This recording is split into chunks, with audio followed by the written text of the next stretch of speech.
Sometimes the best thing you can do for a dying soul is refuse to let go. Sometimes one act of mercy changes everything you thought you knew about survival. Elijah Dade is a broke cowboy with nothing but dust in his pockets and regret in his heart, wandering the Mojave Desert with no place to call home. When he kicks loose a wooden chest buried in the sand, he expects treasure. Instead, he finds a dog, chained, dying, left for dead. He saves the animal with what little water he has left. But that one choice pulls him into a deadly mystery involving a gang everyone thought was gone.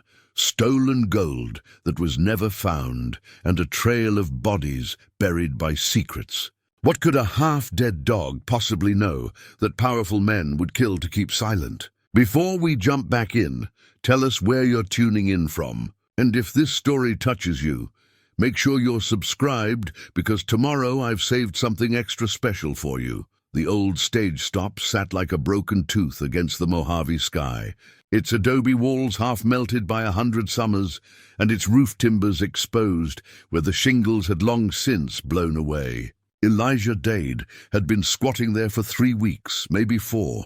Time lost meaning when you had nowhere to be and no one waiting. He carried the dog through the doorway as the sun reached its cruel peak. His shirt soaked through with sweat, and the animal's labored breathing, the only sound besides his boots on the packed earth floor. He laid the dog on the cleanest blanket he owned, the one his mother had embroidered with a pattern of horses running free across cream-colored wool.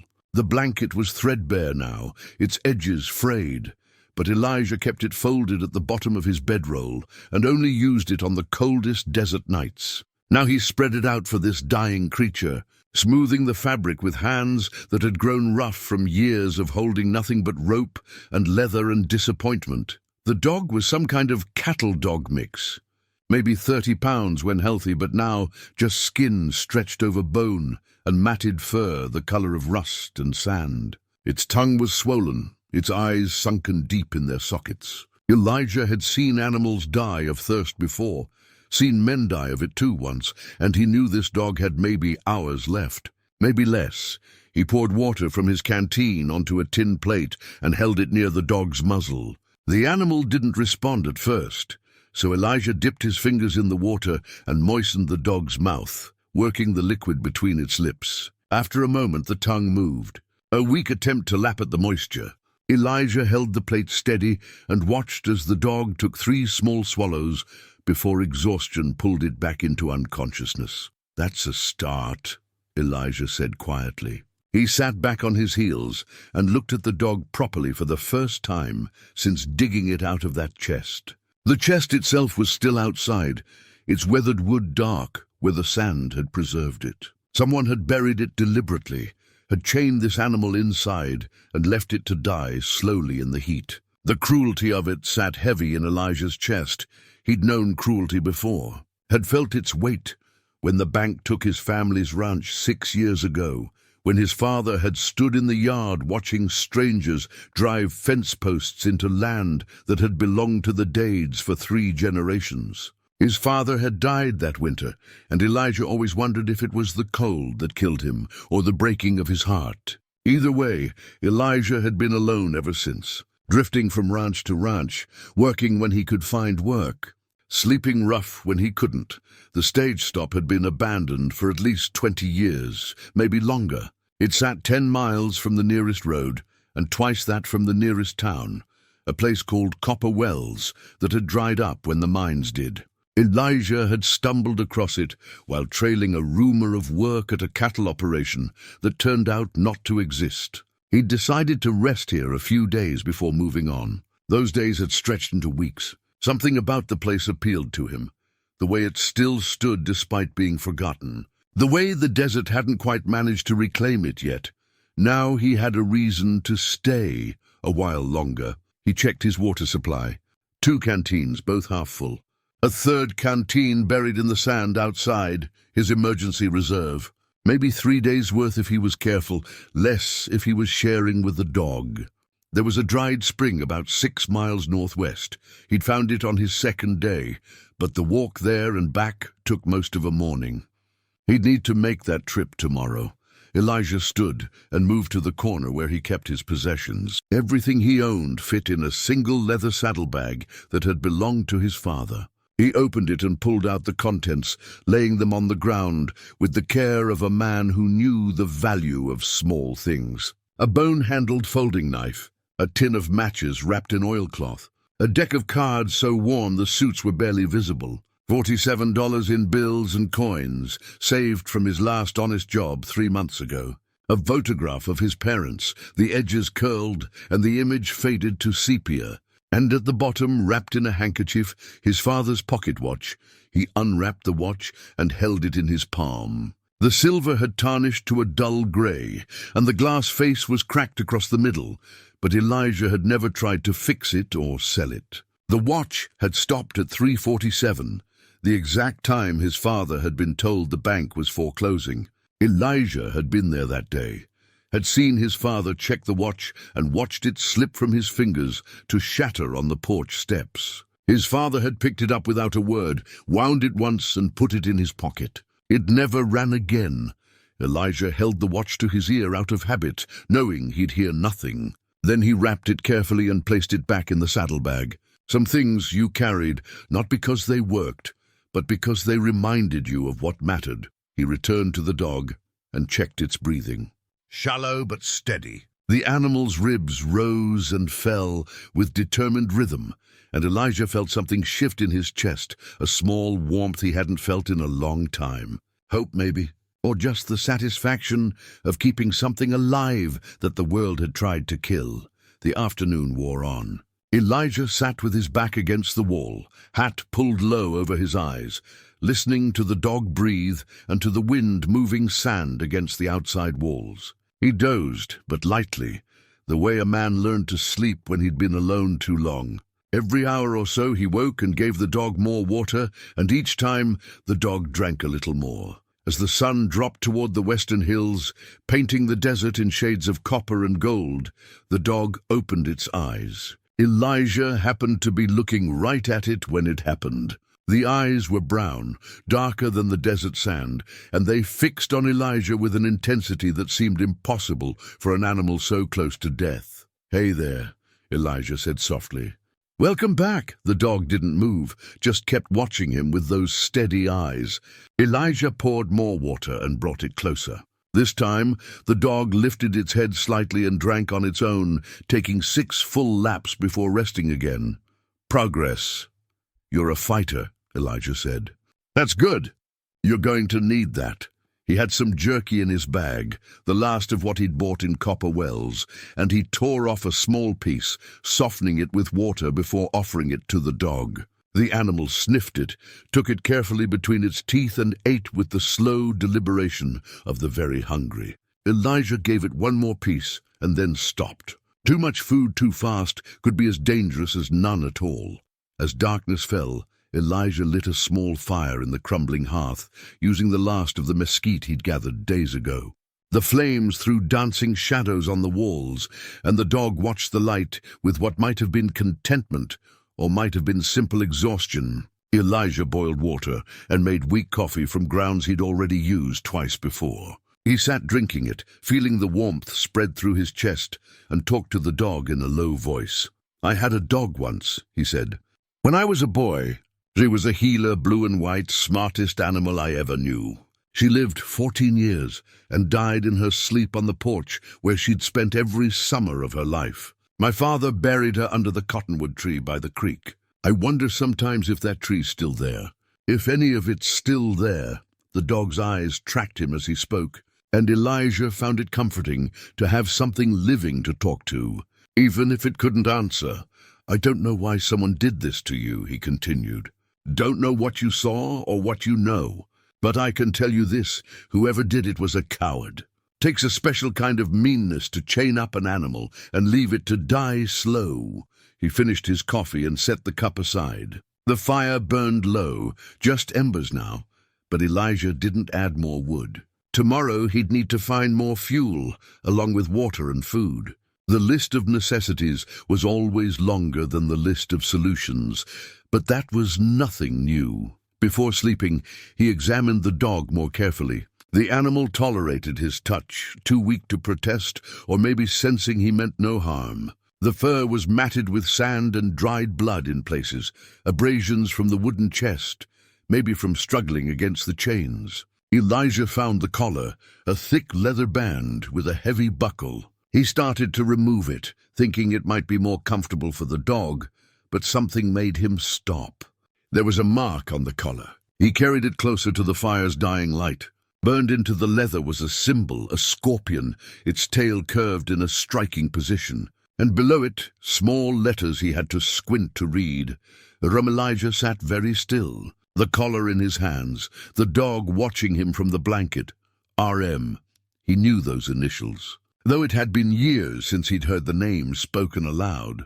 Reese Maddox, the Rattlesnake Mesa Gang. They'd been the most feared outlaws in this part of the territory 15 years ago, operating out of the Badlands north of here, robbing stages and supply trains, leaving no witnesses. Then they'd vanished after a payroll heist that had gone wrong somehow.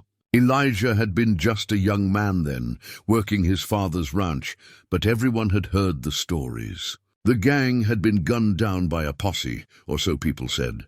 The stolen gold had never been recovered. The case had faded into legend, one more violent chapter in the territory's bloody history, and here was their mark, burned into a dog collar, on an animal someone had tried very hard to kill. Elijah sat with that knowledge as the fire died completely and darkness filled the stage stop. He didn't sleep for a long time, just listened to the dog breathing and thought about chains and scorpions and men desperate enough to bury their secrets in the sand. He thought about the look in the dog's eyes, not just exhaustion, but intelligence, awareness, memory of things that had happened in the dark places where violence bloomed like cactus flowers, quick and sharp and toxic. When he finally slept, he kept the collar close, and he kept his knife closer. In the morning, he would decide what to do. In the morning, he would start asking questions. But for now, in the last hours of the night, he simply watched over the dog and waited for the dawn to bring its own kind of light to whatever darkness he'd stumbled into. Outside, the desert wind whispered across the sand, erasing tracks and burying secrets deeper, the way it had done for 1,000 years. But some secrets refused to stay buried. Some secrets kept breathing, kept fighting, kept holding on against all reason, just like the dog, just like Elijah himself. 3 days passed before the merchant came. The dog was stronger now, able to stand on shaky legs and walk a few steps before exhaustion claimed it again. Elijah had named it Keeper, partly because it had kept itself alive against impossible odds, partly because something in him wanted to keep it close. The name felt right when he said it aloud, and the dog's ears had perked up at the sound. So that settled the matter. Elijah spent those 3 days nursing Keeper back toward health, rationing water and food, making the long walk to the dried spring twice to refill the canteens. He'd cleaned the dog's wounds with water he could barely spare, and fed it small portions of rabbit he'd snared in the creosote bushes behind the stage stop. Keeper ate carefully, gratefully, and those dark eyes followed Elijah everywhere with a devotion that made him uncomfortable in the way kindness always made lonely men uncomfortable. On the 3rd morning, Elijah sat cleaning the collar with a damp rag, working the sand from its crevices, examining the scorpion symbol more closely in the clear desert light. The mark was old but deliberate, burned deep into the leather, with a brand that had been made for the purpose. The initials RM were smaller, added later perhaps, scratched rather than burned. He ran his thumb over them and wondered what kind of man Reese Maddox had been. What kind of life led a person to mark their possessions with the symbol of a creature that killed with poison?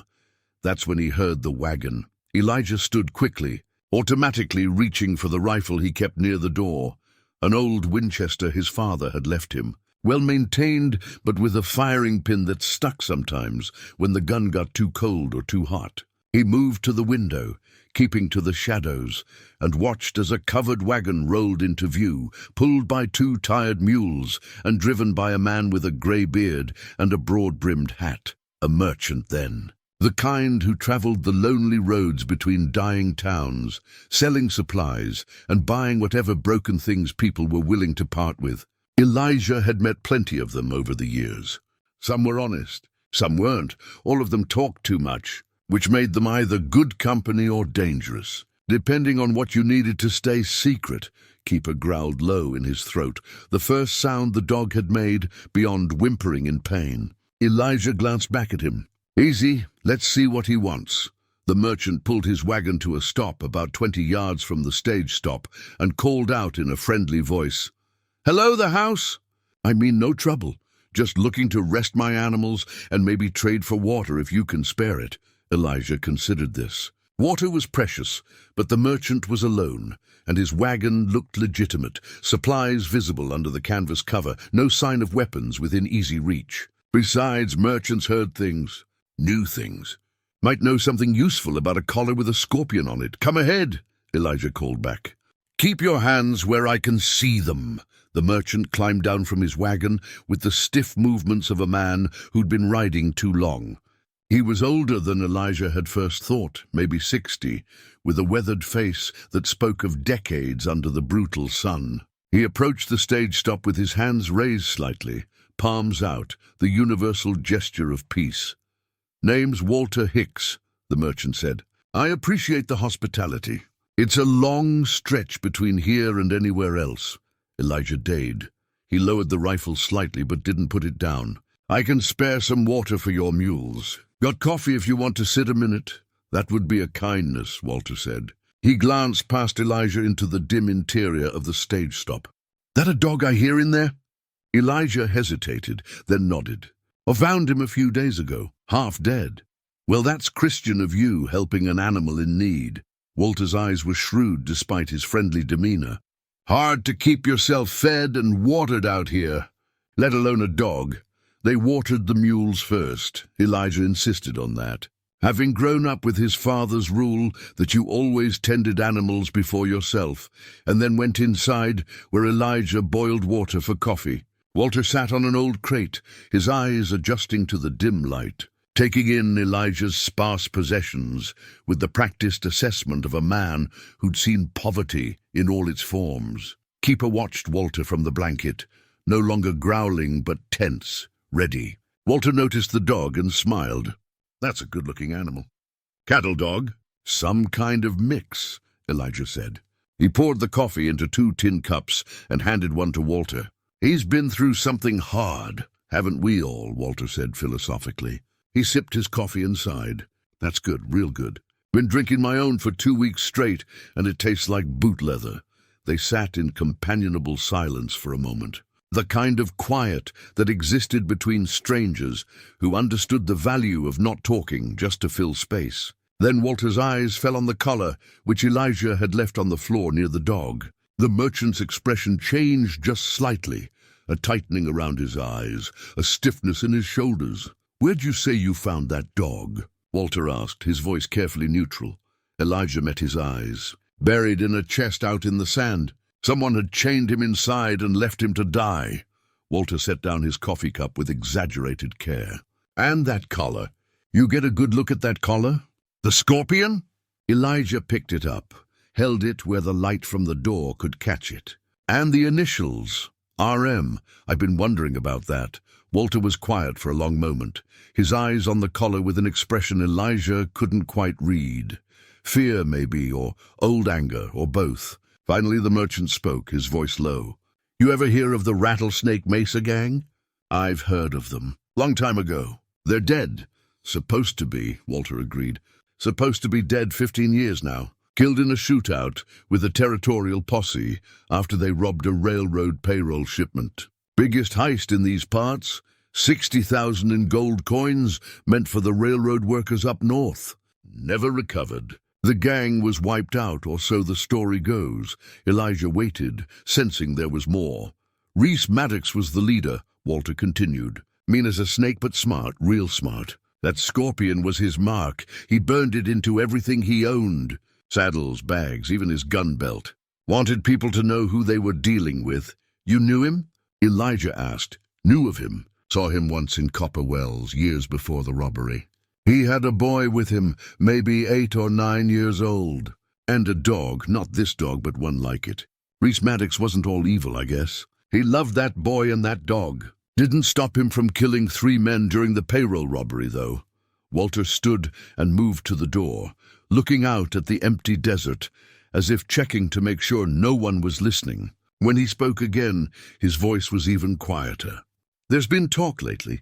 Men asking questions in the towns looking for something, or someone. They don't say what, but they pay well for information. And they're not the kind of men you want to disappoint. He turned back to Elijah. If I were you, I'd lose that collar. Better yet, lose the dog. Whatever that animal knows, or wherever it came from, it's connected to something people are willing to kill for. Elijah looked at Keeper, who was watching him with those steady brown eyes. The dog's tail moved slightly just once, not quite a wag but an acknowledgement. Trust maybe, or hope. Elijah had abandoned too many things in his life already. Too many places, too many promises. He'd watched his father's ranch get taken by men in suits who'd never worked a day under the sun. He'd walked away from chances at connection because he'd convinced himself he didn't deserve them. But this dog had fought to stay alive, had survived being buried, had waited in darkness for rescue that should never have come. And Elijah had pulled him out, had made a choice, maybe the first choice in years, that felt like it mattered. I appreciate the warning, Elijah said, but I think I'll keep him. Walter studied him for a moment, then nodded slowly. You're a stubborn man, Elijah Dade. Hope that stubbornness keeps you alive. He finished his coffee and set the cup down. I should move on. Got a schedule to keep, such as it is.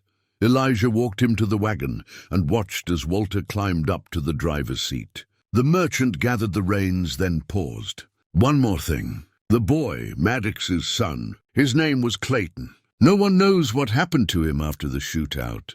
Some say he died with his father. Others say he got away. If he's alive, he'd be about 25 now. And if that collar belonged to his father, he might come looking for it. Walter clicked his tongue, and the mules started forward, the wagon rolling away across the sand with a creak of wood and leather. Elijah watched until it disappeared behind a rise, then turned back to the stage stop, where Keeper waited. The dog stood at the door, still shaky but stronger than before, head tilted in question. Elijah crouched down and scratched behind Keeper's ears. Looks like we've gotten ourselves into something complicated, he said. Question is, what do we do about it? As if in answer, Keeper moved to the door and looked out at the desert, toward the north where Walter had said the gang had operated.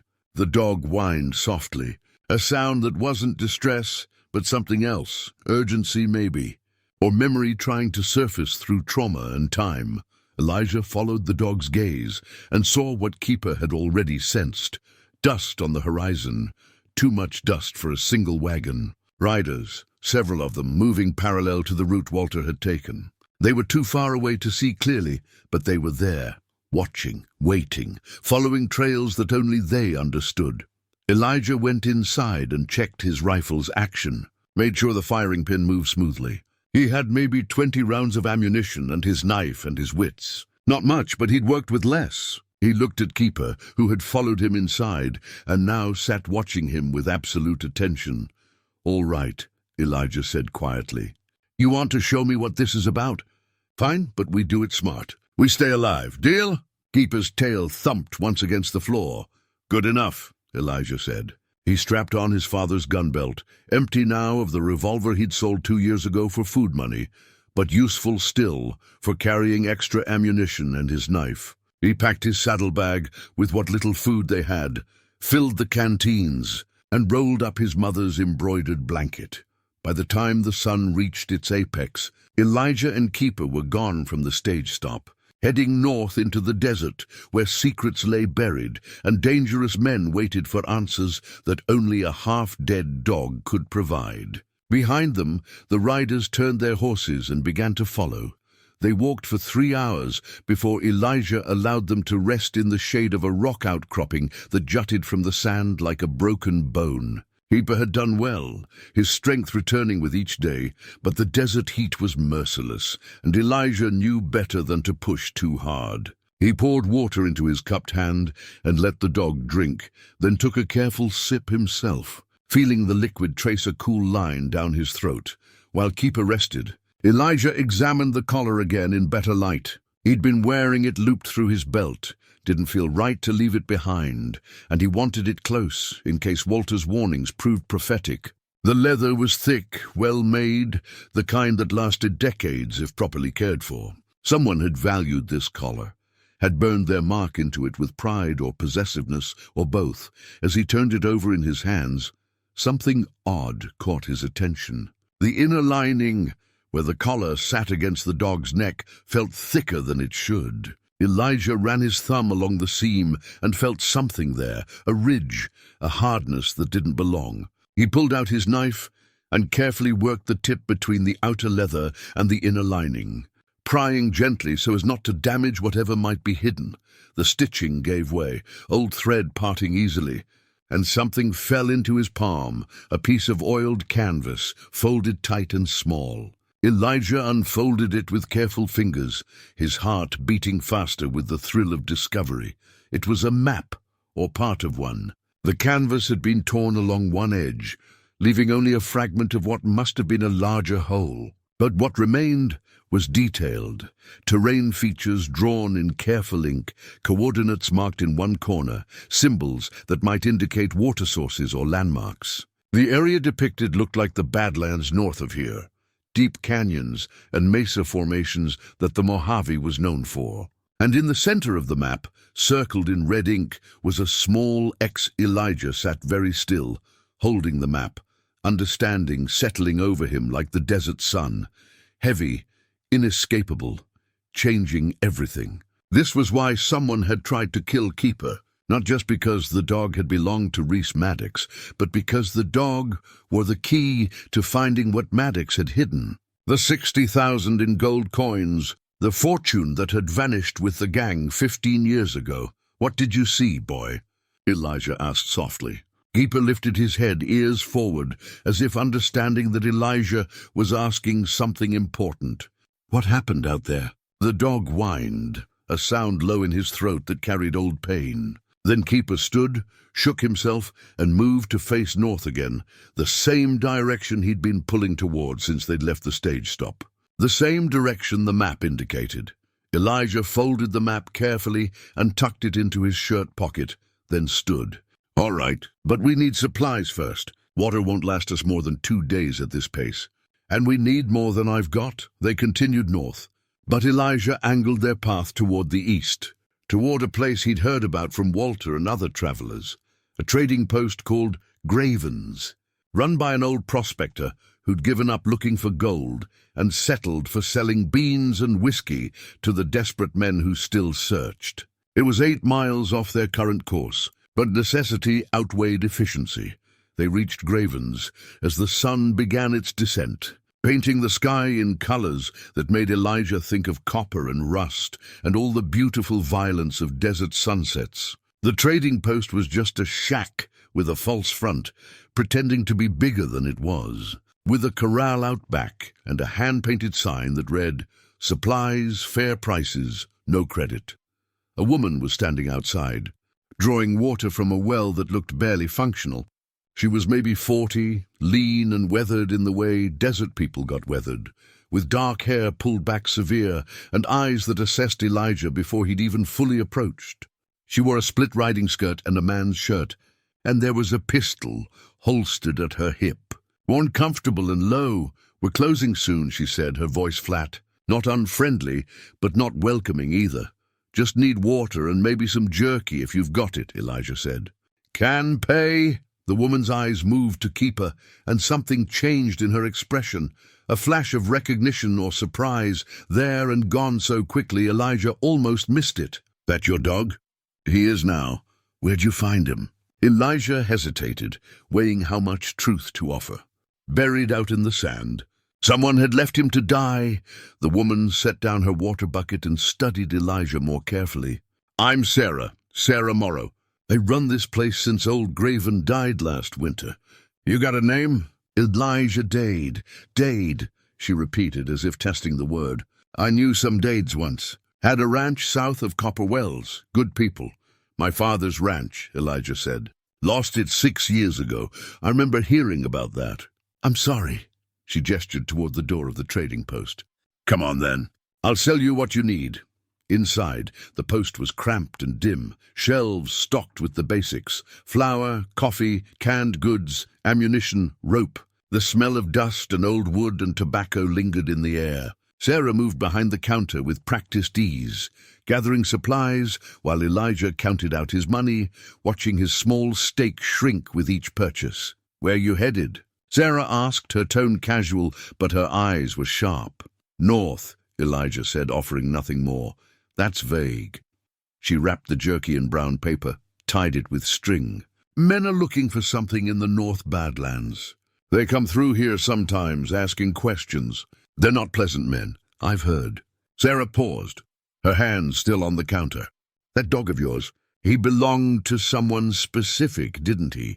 Elijah met her eyes, trying to read what lay behind them. What makes you say that? Because 15 years ago, I saw a dog that looked just like him. In this very post, back when Graven was still running it. Man came in with a boy and that dog. The man had a scorpion burned into his saddle. She leaned forward slightly. I never forgot that scorpion. The man's name was Reese Maddox. The silence stretched between them, heavy with implication. Finally, Elijah spoke. The merchant Walter said Maddox had a son, Clayton. That's right.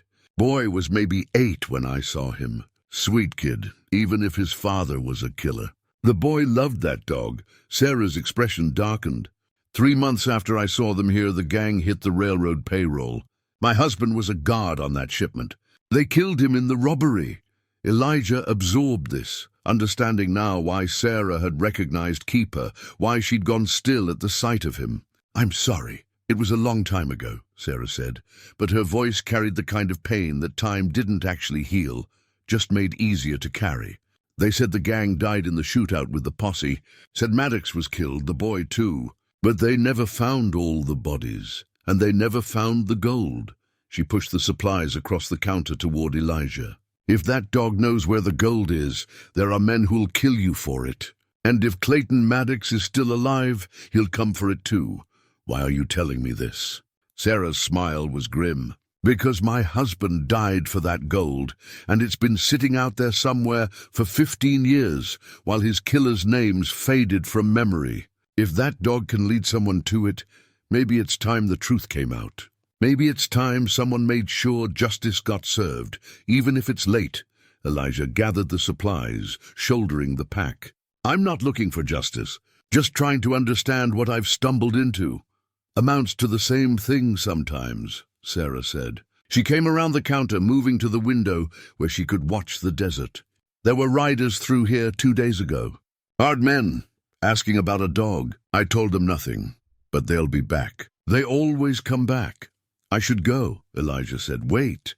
Sarah disappeared into a back room and returned with a canteen, old but well-maintained. Take this. Extra water might save your life out there. Elijah accepted it, surprised by the kindness. What do I owe you?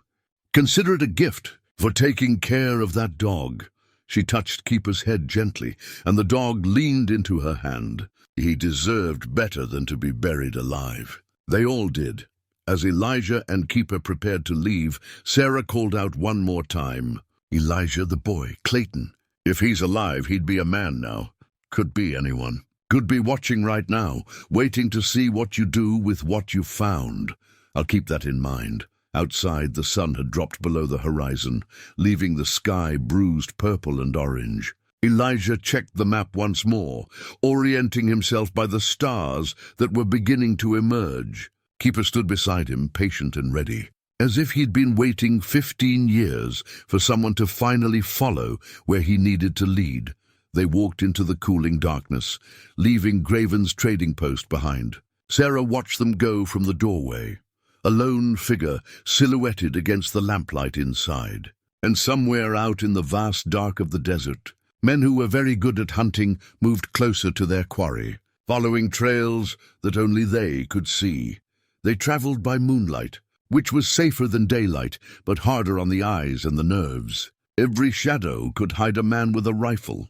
Every sound, the skitter of a lizard, the whisper of sand, could be the first warning of danger. But Keeper moved with confidence now. His strength nearly returned, and something in the dog's bearing told Elijah they were going the right way, following a path that only Keeper remembered. After 2 hours of walking, Elijah called a halt in a narrow draw between two low hills. He spread his mother's blanket on the ground, the embroidered one with the running horses, and sat with his back against the slope, Keeper curling up beside him with a tired sigh. The dog's warmth was comforting in the cooling night air, a small anchor of life in the vast emptiness. Elijah pulled out a piece of jerky and split it, giving half to Keeper. They chewed in companionable silence, the moon bright enough to cast shadows, the stars scattered overhead like thrown salt. Elijah found himself talking again, his voice low, the words coming easier now that he'd gotten used to the dog's steady presence. "I failed them," he said, not looking at Keeper but knowing the dog was listening. "My parents, I mean. My father worked that ranch 40 years, and I couldn't hold on to it for even 6 months after he died.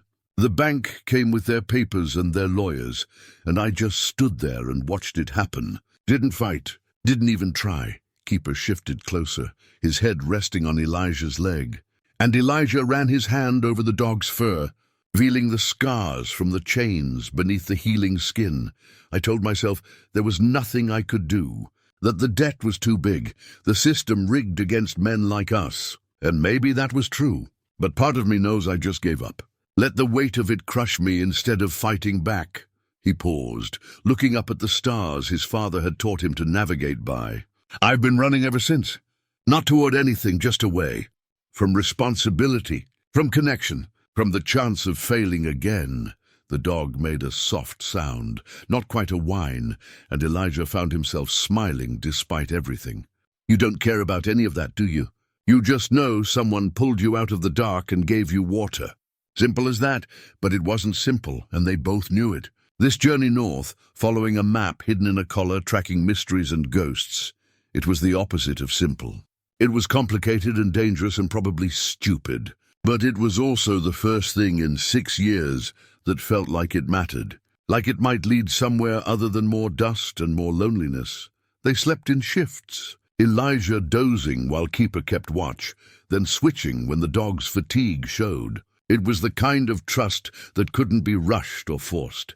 It simply existed, born from shared survival and mutual need. Dawn came slowly, the sky lightening from black to purple to the pale blue of morning.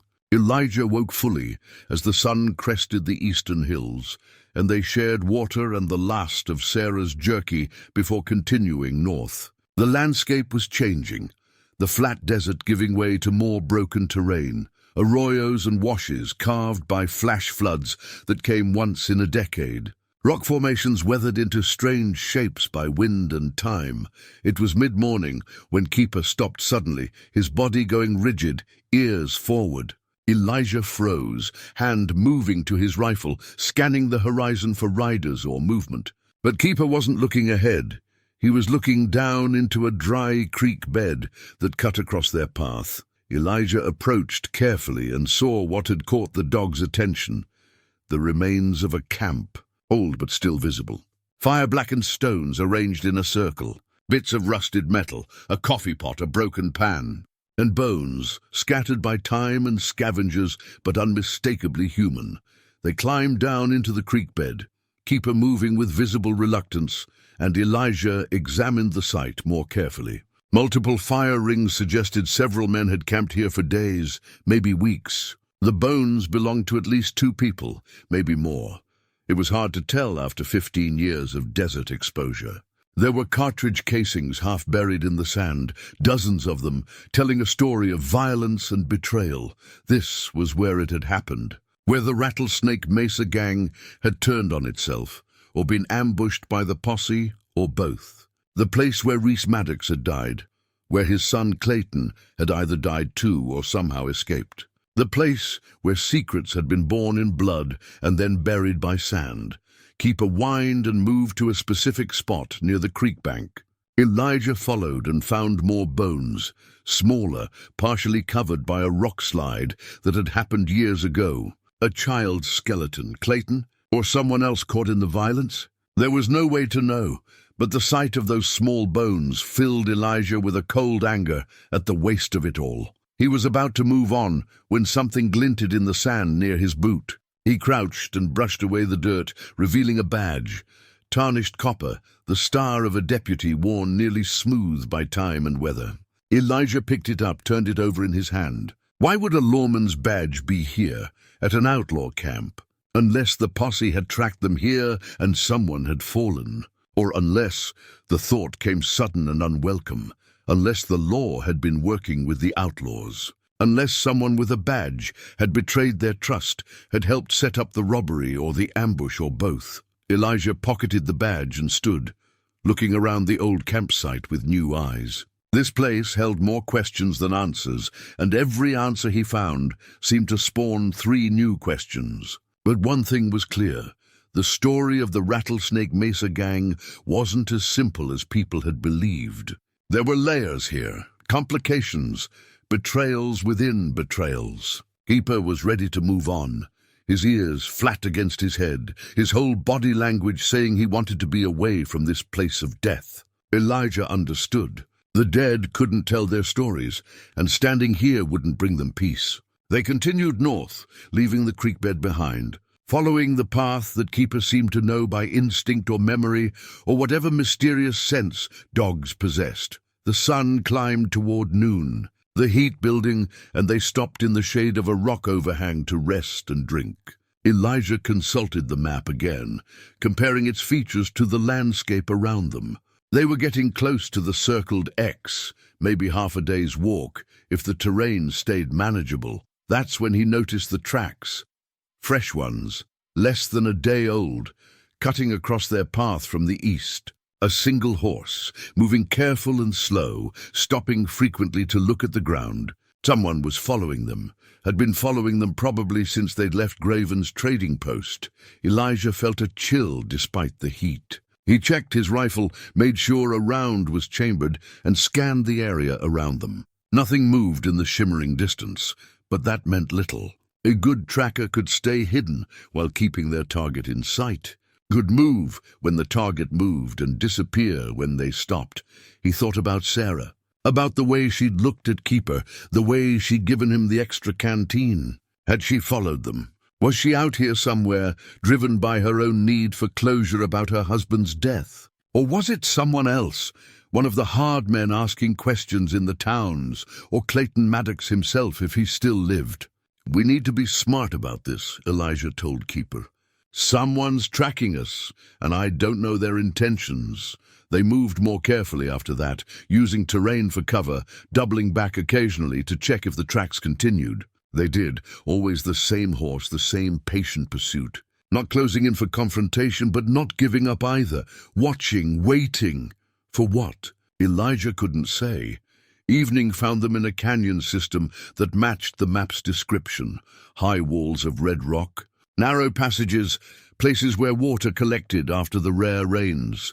Keeper led them to one such pool, still damp from a storm that must have passed through weeks ago, and they both drank gratefully, filling the canteens while they had the chance. As darkness gathered, Elijah found a defensible position between 2 large boulders and made a cold camp. No fire, no light, nothing to give away their position. He wrapped himself in his mother's blanket, its familiar horses seeming to run even in the moonlight, and Keeper pressed against him for warmth. "Tomorrow we reach it," Elijah said quietly. "Whatever's marked on that map, the gold or the truth or just more death. We'll see it tomorrow." Keeper's tail moved once in acknowledgement, and somewhere in the darkness, maybe 100 yards away or maybe much closer, someone else settled in for the night, watching the place where Elijah and the dog had disappeared, waiting for morning to continue their own patient hunt. The desert held its secrets close, but dawn always came eventually, and with it the reckoning that all secrets feared. Dawn broke harsh and bright, the sun climbing fast and burning away the cool mercy of night. Elijah woke with Keeper's low growl vibrating against his ribs, a sound that meant danger, immediate and close. He stayed absolutely still, his hand finding the rifle, eyes scanning without moving his head. 3 riders, maybe 400 yards out, coming from the south, moving slow but purposeful through the canyon. They weren't trying to hide anymore. They knew where Elijah was, or thought they did, and they decided patience no longer served them. Elijah could see the glint of rifles across their saddles, the deliberate way they spread out to cover more ground. "Time to move," Elijah whispered. He rolled up the blanket fast, shouldered his pack, and followed Keeper deeper into the canyon system, where the walls narrowed and the shadows still held some coolness. Behind them he heard a shout. They'd been spotted. The sound of hooves on stone echoed between the rock walls, amplified and distorted, making it hard to judge distance. Keeper ran now, not the exhausted stumble of a dying animal, but the focused flight of a creature that knew these canyons, that remembered them from before. Elijah followed, his boots slipping on loose rock, his breath already coming hard in the thin air and rising heat. The canyon twisted left, then right, then split into 3 branches. Keeper took the middle path without hesitation, leading them up an incline that grew steeper with every step. Gunshots cracked behind them, not close, but close enough. The riders were pushing hard, sensing their quarry was cornered. Elijah risked a glance back and saw them at the canyon split, dismounting now because the horses couldn't navigate the narrow passage ahead. 3 men, not 4. Hard-faced men with the look of professionals, the kind who got paid to ask questions and didn't care what methods they used. The passage opened suddenly into a wider area, almost a small box canyon, with high walls on 3 sides and only the way they'd come as an exit. A dead end. Elijah's heart sank until Keeper barked once and darted toward what looked like solid wall, but wasn't. A narrow crack in the rock face, barely visible in the shadows, just wide enough for a man to squeeze through sideways. Elijah shoved his pack through first, then his rifle, then wedged himself into the opening and scraped his way through, his shirt tearing on the rough stone, his shoulders barely fitting. On the other side was a cave system, natural passages carved by ancient water, cool and dark and blessedly hidden. "Good boy," Elijah breathed. "Real good boy." They moved deeper into the caves, feeling their way in the darkness, Keeper's nose guiding them through passages too black for human eyes. Behind them, Elijah heard the men reach the box canyon, heard their frustrated curses, heard them arguing about whether to follow into the crack. One voice, louder than the others, said to post a guard and wait them out. No water in there, no food. They'd have to come out eventually. Elijah kept moving, hand on the cave wall, following Keeper through turns and descents until the voices faded to nothing. The darkness was complete now, pressing in from all sides, but Keeper seemed confident of the route. 10 minutes more, and Elijah saw light ahead. Not daylight, but the ghostly glow of filtered sun coming through cracks in the ceiling far above. They emerged into a larger chamber, high-ceilinged and cool, with a floor of smooth stone worn by water that no longer flowed. And scattered across that floor were the remnants of human occupation, old gear, torn canvas, metal that had rusted into abstract shapes. Someone had camped here, lived here maybe, and not recently. Elijah knelt beside a pile of saddlebags, their leather dried and cracked but still intact. He opened one carefully and found papers inside, protected by the dry cave air from complete decay. Letters written in careful script, the ink faded but readable.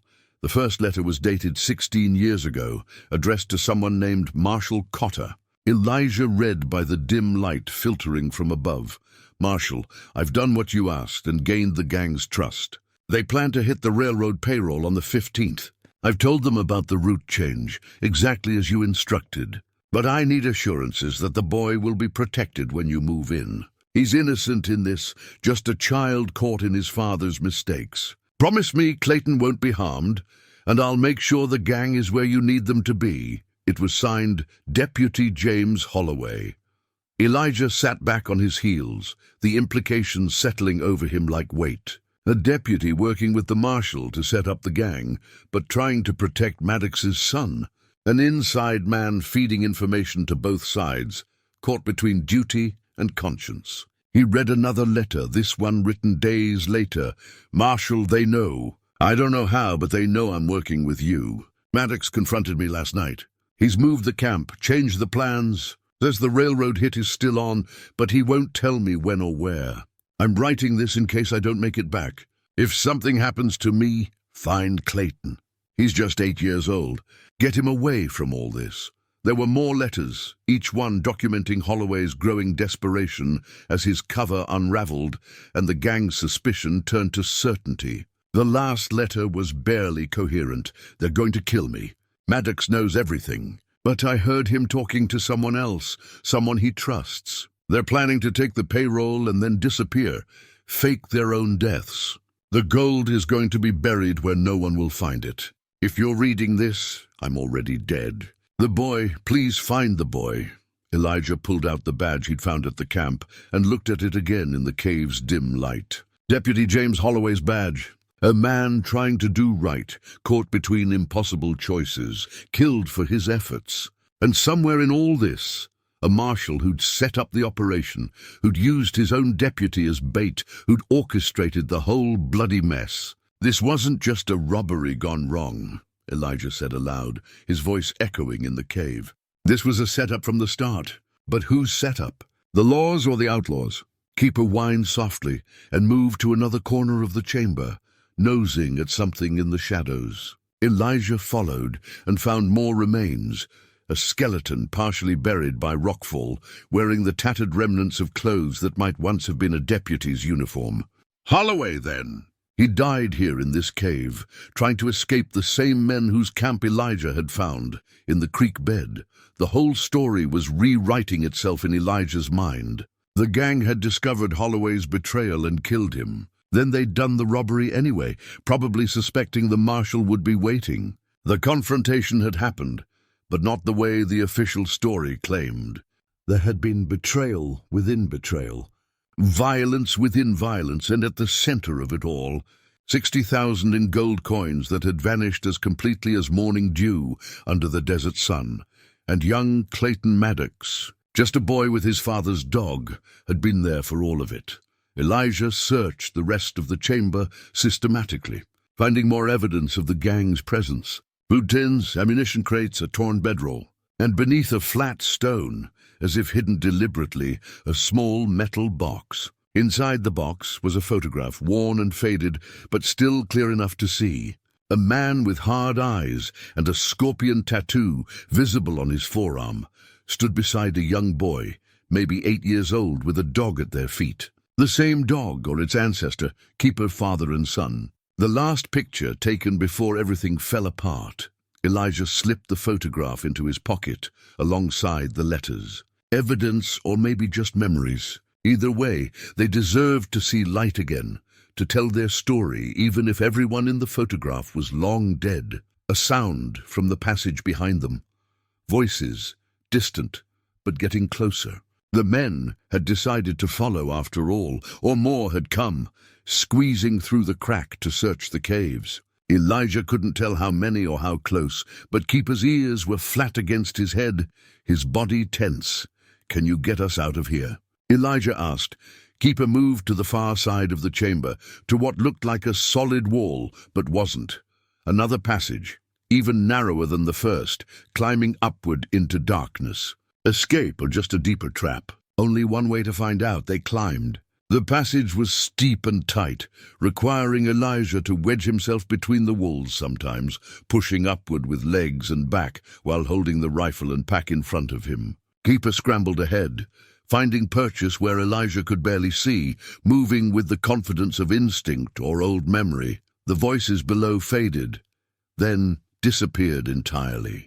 Either the men had given up or they'd taken a different path. Elijah didn't stop to wonder which. He just kept climbing, kept following the dog, kept moving toward whatever lay ahead. His shoulders ached, his hands were scraped raw, but he climbed. Because stopping meant being caught. and being caught meant dying in these caves like Deputy Holloway. His story lost forever in the dark. Light appeared above, real daylight this time, a crack in the rock that widened as they climbed. Keeper squeezed through first, then Elijah, emerging into blinding sun on a high ridge far above the canyon floor. They'd come out half a mile from where they'd entered, with the canyon system spread below them like a map drawn in stone, and in the distance, visible now from this height, Elijah saw it, a mesa rising from the Badlands, its top flat and broad, with formations that matched the symbols on his torn map. Rattlesnake Mesa, the place where this had all started, the place where Clayton Maddox's father had planned his last refuge, the place where the gold was buried. They descended the far side of the ridge carefully, using scrub brush and rock for handholds, working their way down to a plateau that stretched toward the mesa. The heat was murderous now, past noon, and Elijah's water was running low again. Keeper panted heavily, his tongue lolling, but kept moving with that stubborn determination Elijah had come to recognize and admire. At the base of the descent, Elijah found shade beneath an overhang and called a halt. They needed rest, needed water, needed to think. The men might still be searching the caves, or they might have found another route, or they might be setting up an ambush ahead. No way to know. All Elijah could do was keep moving, keep following Keeper, keep trusting that this journey meant something. He was rationing out water to the dog when he heard the voice behind him. "Don't move. Keep your hands where I can see them." Elijah froze, his hand still holding the canteen near Keeper's mouth. The voice was familiar, female, steady, carrying the kind of authority that came from holding a weapon and knowing how to use it. He'd heard it before recently, selling him supplies in a trading post. "Sarah," he said carefully, not turning, "you've been following us since you left Graven's." She moved into his peripheral vision, keeping her distance, her pistol trained on his center mass. "I told you I wanted justice. I meant it, so you tracked us. Through the desert, through the canyons. That was you leaving the prince. I learned tracking from my husband. He was good at it." She came closer but kept the gun level. "I saw those men chase you into the caves. Thought maybe they'd killed you. I'm glad they didn't. Glad enough to point a gun at me. Just being careful. I don't know what you found in those caves. Don't know if it changed you." She paused. "Did it? Did you find the gold?" Elijah turned slowly, keeping his hands visible. Sarah looked worn, dusty, tired, her clothes torn from pushing through the scrub, but her eyes were clear and her grip on the pistol was steady. Keeper growled low, protective, but Elijah put a hand on the dog's head to quiet him. "I found letters," Elijah said, "from a deputy named Holloway. He was working both sides, with the gang and with a marshal, trying to protect Clayton Maddox, trying to do the right thing. They killed him for it." Sarah's expression shifted, something like pain crossing her face. "James Holloway. I knew him. He came through Graven's sometimes, bought supplies. Seemed like a decent man." She lowered the gun slightly. "What did the letters say?" "That the whole thing was a setup. That the law knew about the robbery beforehand, because Holloway told them. But something went wrong. The gang found out about Holloway, changed their plans. Then everyone died or disappeared, and the truth died with them." "Except for the dog," Sarah said quietly. She holstered her pistol and moved closer, crouching to look at Keeper properly. The dog sniffed her hand, remembering her from before, accepting her presence. He was there. He saw everything. That's why someone tried to kill him. Not just because he might lead people to the gold, but because he's the last witness to what really happened. Elijah showed her the photograph. Maddox, young Clayton, the dog. Sarah studied it for a long moment, her expression hardening. "That's the man who killed my husband. Reese Maddox. I'd know that face anywhere, even in an old photograph." She looked up at Elijah. "And the boy?" "Maybe 8 years old in this picture. Would be about 25 now if he's alive." Elijah took back the photograph and tucked it away. "You said you wanted justice. What does that mean to you, Sarah? Revenge or the truth?" She was quiet, working through something internal, her jaw tight. Finally she spoke. "I used to think they were the same thing. Spent 15 years believing that if I could find who killed my husband, if I could make them pay, That would be justice. But now, she gestured at the desert around them, the vast emptiness. Now I think maybe justice is just making sure the truth doesn't stay buried. Making sure people know what happened, who died, and why. Then we're looking for the same thing, Elijah said. He offered his hand. Partners? Sarah studied his hand, then his face, searching for something. Trustworthiness, maybe, or shared pain, or just the recognition that neither of them could do this alone. She took his hand, her grip firm. Partners! But if we find that gold, it doesn't belong to us. It belongs to the people it was stolen from. Agreed, they shared water, their combined resources buying them maybe another day, if they were careful. And Sarah showed Elijah her own supplies. More ammunition, some dried beef. A better map of the region that she'd purchased years ago when she'd first started hunting for answers. Together they planned their approach to Rattlesnake Mesa, using the terrain for cover, watching for signs of the men who'd been chasing them. There's something else, Sarah said as they prepared to move. I found something yesterday before the chase started. Wanted to show you, see what you made of it. She pulled a leather-bound journal from her pack, its cover cracked and stained but still intact. Found it hidden under a cairn of rocks about 5 miles back. Someone buried it deliberately, wanted it preserved. Elijah took the journal carefully. The leather was good quality, the kind a man might carry for years. He opened it to the first page and saw handwriting. Careful, educated, not what he'd expected from an outlaw. The first entry was dated 17 years ago. Clayton turned 7 today. I gave him the dog, a pup from the best cattle dog I ever saw. He named it Keeper, said he'd keep it safe forever. I hope he keeps that promise better than I've kept mine.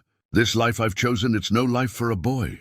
But I don't know any other way to provide for him. His mother's been dead 3 years now, and I'm all he has. That's a weight that gets heavier every day. Elijah read on, Sarah looking over his shoulder. The journal chronicled Reese Maddox's life, not just the robberies and violence, but the doubts, the regrets, the love for his son that ran through every page like a thread of gold in dark stone. Maddox had been a complicated man, not the simple villain the stories painted. Halfway through the journal, the entries grew darker. The men are getting restless. They want bigger scores, more violence. I've tried to keep us focused on supply trains and stagecoaches. Take the money, no killing. But some of them don't see it that way. Had to stop one of them from shooting a driver yesterday. This can't last. I need to get Clayton away from this before it all falls apart. And later, I've made a decision. One last job, the railroad payroll. 60,000, enough to set Clayton up for life. Send him to school back east, give him a chance at something better. Then I'm done. I'll turn myself in if I have to, face whatever punishment comes. But Clayton will be safe and provided for. I've scouted a place to hide the gold, on the mesa where we used to camp when he was small. If anything happens to me, the dog will know the way. Keeper always remembers. The later entries detailed Maddox's growing suspicion about Deputy Holloway, his discovery of the betrayal, his realization that the law was setting a trap. But instead of running, Maddox had decided to turn the trap around, to take the payroll anyway and use the chaos to fake his own death, to disappear with Clayton and start over. The final entry was written in a shaky hand, dated the day before the official report said the gang was wiped out. It's all falling apart. The men know about Holloway. They've gone crazy with paranoia, turning on each other, talking about killing anyone who might betray us. I've got Clayton and the dog hidden safe, but I don't know if I can protect them much longer. If I don't make it, if someone finds this journal, please find my boy. Tell him his father loved him. Tell him I tried to do right at the end, even if I failed at everything else. Elijah closed the journal slowly, feeling the weight of it, not just the physical weight, but the emotional burden of a father's desperate love and ultimate failure. He looked at Keeper, understanding now why the dog had been buried, why someone had wanted him dead. Keeper wasn't just a witness, he was Maddox's insurance policy, the living map to the hidden gold, trained to lead Clayton back to it when it was safe. But something had gone wrong. Clayton had disappeared or died or been taken, and Keeper had ended up in someone else's hands. Someone who'd kept him all these years, maybe not knowing what the dog represented. Until recently, when questions started being asked and old secrets began to surface. "Clayton's alive?" Sarah said quietly. "He has to be. Otherwise, why would anyone care about the dog now, 15 years later? Unless someone else figured out what Keeper knows," Elijah countered. "Someone who wants the gold and knows the dog can lead them to it. Either way, we're walking into something complicated." Sarah checked her pistol, a gesture that was becoming habitual. "Men are hunting us. Clayton might be hunting us, and we're hunting a fortune that's been lost for 15 years. Not great odds." "No," Elijah agreed. "But we're still here, still moving forward. Why?" Sarah asked, and it was a genuine question, not rhetorical. "Why not just walk away? The gold isn't yours. The truth isn't your responsibility. You could take the dog and disappear into some other territory. Live whatever life you've been living." Elijah thought about that, about the stage stop where he'd been squatting, about the years of drifting, about his father's broken watch stopped at 3:47. "Because I'm tired of walking away, tired of letting things happen to me instead of choosing what I do. This," he gestured at the mesa ahead, at Keeper, at the journal. "This is the first thing in years that feels like a choice. Like I'm moving toward something instead of running from it." Sarah nodded slowly. "I understand that." She stood and shouldered her pack. "Then let's finish what we started. Let's find the truth, whatever it costs." They walked toward Rattlesnake Mesa as the afternoon sun began its descent, casting long shadows across the Badlands. Keeper led the way, his path certain now, following memory or instinct toward the place where his master had hidden everything that mattered. And behind them, somewhere in the shimmering heat, men with guns and hard faces continued their pursuit, closing the distance step by step, hour by hour, drawn by greed or duty or their own complicated reasons toward the same destination. The desert held its secrets close, but not forever. Tomorrow they would reach the mesa. Tomorrow they would find what Reese Maddox had buried. Tomorrow the truth would finally come to light, and with it, whatever consequences had been waiting 15 years to arrive.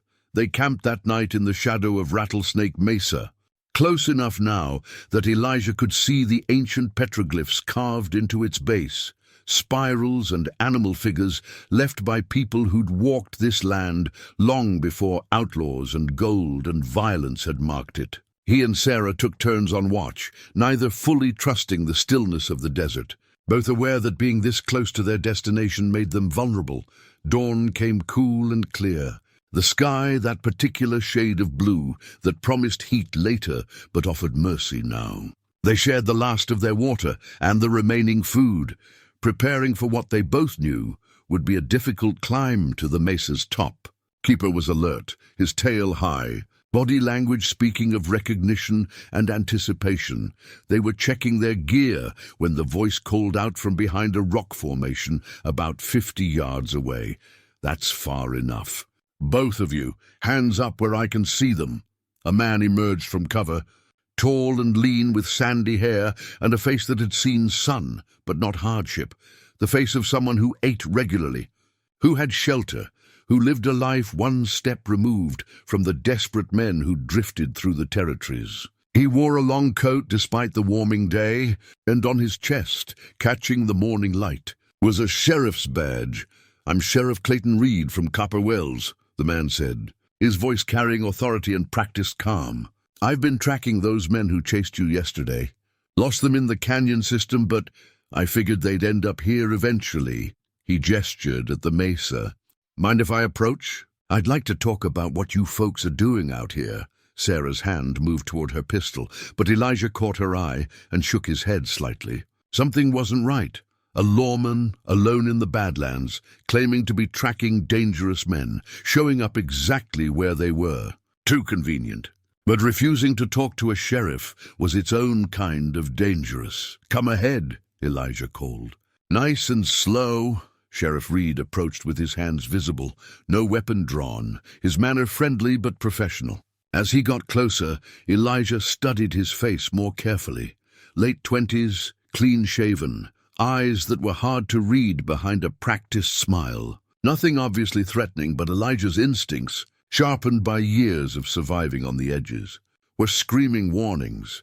Reed looked at Keeper, and for just a moment, there and gone so fast Elijah almost missed it, something flashed across his face: recognition, pain, longing. Then it was gone, replaced by professional interest. "That's an interesting dog you've got," Reed said. "Looks like he's been through some trouble. Found him buried in a chest," Elijah said, watching Reed's reaction carefully. "Someone had chained him inside and left him to die. You know anything about that, Sheriff?" "Can't say I do." Reed's tone was smooth, concerned. "But I've been hearing reports of unusual activity in this area. Men asking questions about a dog matching that description. Men who aren't from around here and don't seem to have legitimate business." He paused. "Mind telling me what you're doing at Rattlesnake Mesa? It's pretty far from anywhere." Sarah spoke before Elijah could answer. "We're looking for answers. About the Rattlesnake Mesa gang. About the gold that was never recovered." Reed's expression didn't change, but something in his posture shifted, a subtle tensing, like a man preparing for violence or revelation. "That's old history. 15 years old. Everyone involved is dead. Are they?" Elijah pulled out the photograph. Maddox, the boy, the dog. He held it where Reed could see it. "This is Reese Maddox with his son Clayton and their dog. The same dog, or one that looks remarkably similar to the one standing right here." Reed stared at the photograph, and now his mask slipped completely. His jaw tightened, his eyes went distant, and when he looked at Keeper again, there were tears threatening to break through years of careful control. He reached out slowly, as if to touch the dog, and Keeper's reaction was immediate. The dog lunged forward, tail wagging frantically, a whine of pure joy escaping his throat. The reunion was unmistakable. Keeper knew this man, loved this man, had been waiting 15 years to see him again. "Hello, boy," Reed whispered, his voice breaking. He dropped to his knees, and Keeper was all over him, licking his face, pressing against him, making sounds that were part cry and part celebration. Reed wrapped his arms around the dog and held on like a drowning man, clutching driftwood. "I thought you were dead. I thought, God, I looked for you everywhere."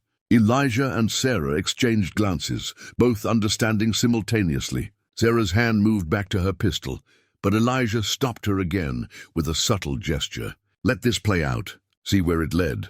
After a long moment, Reed stood, wiping his eyes, trying to regain his composure. His professional mask was gone now, replaced by something rawer and more honest, or something that looked honest, which wasn't the same thing. "You're Clayton Maddox," Elijah said. It wasn't a question. Clayton Reed now. "I changed my name after everything." He looked at them both, seeming to assess how much to reveal. "My father's name was Poison. I couldn't carry it anymore. But yes, I'm Clayton Maddox. And that dog—" He touched Keeper's head gently. "That's my dog. Has been since he was a puppy. I gave him to my father because Dad was alone out here so much, but he was always really mine." "Tell us what happened," Sarah said, her voice hard. 15 years ago. The truth." Clayton was quiet for a moment, his hand still on Keeper's head, his eyes distant with memory. "My father was trying to get out, trying to end the life he'd been living and give me something better. He planned one last robbery, the railroad payroll, but he knew the law was watching. He knew about Deputy Holloway, had figured out the betrayal. So he changed the plan." He sat down on a rock, Keeper pressed against his legs, and continued. "We were supposed to take the gold and disappear. My father had it all worked out. Fake his death in the shootout, get me to safety, hide the gold until things cooled down. But the gang found out what he was planning. They thought he was going to take it all and run, leave them with nothing. So they turned on him. In the creek bed," Elijah said. "We found the camp. The bones. Yes, they killed him there. I watched from where he'd hidden me. Watched them shoot him, watched him fall." Clayton's voice was flat now, emotionless in the way of trauma long buried. "They were going to kill me too, but Keeper attacked them. Gave me time to run. I was just a boy. I ran and ran until I couldn't anymore. By the time I got back, everyone was dead. The gang, the posse that showed up, everyone. And Keeper was gone." "You became a lawman," Sarah said. "Why?" because I wanted to be nothing like my father. Wanted to prove I could choose a different path. Clayton looked at her directly. I know who you are, Mrs. Morrow. I know your husband died in the robbery. I'm sorry. If my father hadn't... He stopped, shook his head. I can't change the past. I've tried to make amends through the work I do. But it's never enough. Sarah's face was hard to read. Anger, sorrow, understanding, all mixed together. The gold. You never found it. No, my father hid it somewhere on this mesa. Told me Keeper would know the way, but Keeper was gone, and I was just a kid. I looked for years, but Clayton spread his hands helplessly. It's somewhere up there. 60,000 in gold coins that could have changed my life, could have paid for education, could have made me legitimate. Instead, I had nothing. Built my life from nothing. Elijah watched Keeper, watched the dog's reaction to Clayton. The love was real, that couldn't be faked. But something else was bothering him, some inconsistency in Clayton's story that he couldn't quite identify. Where have you been the last few days? Elijah asked. If you're the sheriff of Copper Wells, why are you alone out here?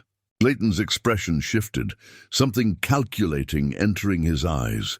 Following leads. The men who buried Keeper, I've been tracking them. I heard rumors the dog had been found, started investigating, and the men who chased us yesterday, you said you were tracking them. I was. They work for... Clayton paused, seemed to reconsider his words. They work for people I owe money to. Gambling debts. I made mistakes, bad mistakes, and now I'm in deep. The gold is my only way out. There it was. The truth underneath the reformed outlaw story. Clayton Reed wasn't looking for closure or justice. He was looking for salvation from his own demons, his own failures. The cycle of desperation his father had lived through was repeating in the son. Sarah saw it too. Her hand was fully on her pistol now. You buried the dog. It was you. Clayton stood slowly, his hand dropping toward his hip where his own gun rested. Keeper, caught between his two loyalties, his old master and his new one, whined in confusion. I didn't want to, Clayton said, his voice taking on a desperate edge. But I needed to make sure no one else found the gold. I thought Keeper would die quickly, painlessly. I couldn't shoot him, couldn't do that. So he stopped, seeing the disgust on their faces. You don't understand. I'm drowning in debt. They'll kill me if I don't pay. The gold is the only thing that can save me. So you'd murder your own dog for it. Elijah's voice was cold. Chain him in a box and leave him to suffer? I'm sorry. Clayton's composure shattered completely. I was desperate. I'm desperate. Please, he looked at them both, then at Keeper. Please help me find it. We can split it 3 ways. You've come this far, you deserve a share. Just help me find what my father hid. No, Sarah said flatly.